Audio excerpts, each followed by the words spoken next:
I need to make sure I say this. So I want to follow up on the government piece of this. But first and foremost, I want to make sure that my non-science medical self just heard what you say, which is if I develop cancer and I go to a normal oncologist, they're going to say, we're going to put you through radiation and chemotherapy. And instead of helping me, that's hurting me.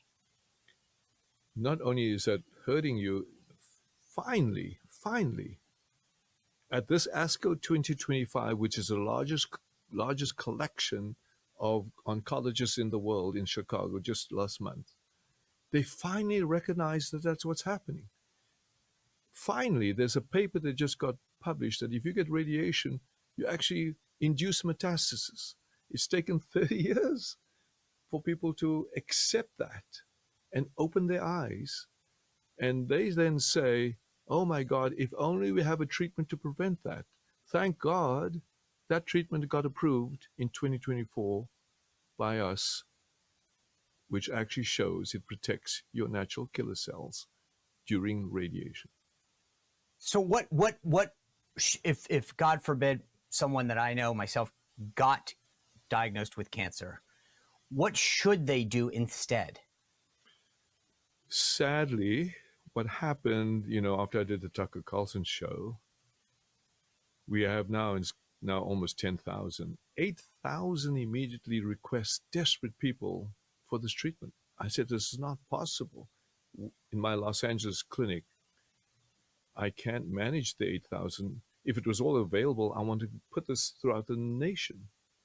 So I went to the FDA and I asked for what I call expanded access. And happily, they gave me the expanded access. And I'm meeting with the FDA next week to say, how do we make this available to the nation? It should not be just flying to Los Angeles. When I was in Riyadh in Qatar with the president, the Qataris and the Saudis want this now. And they said to me with a great commitment, we will make this approved in Saudi Arabia and Qatar. I don't want Americans to fly to Saudi Arabia or to Qatar for this treatment. I want Americans to have this no matter where you live. I want it in rural America. I want it in Pennsylvania. I want it in Utah. It needs to be available to Americans. And that's what I'm going to make, a discussion with the current FDA now. The president recognized that, and some of the conversations I had with him, when I went up to see him again after all these years, as you know, during that time,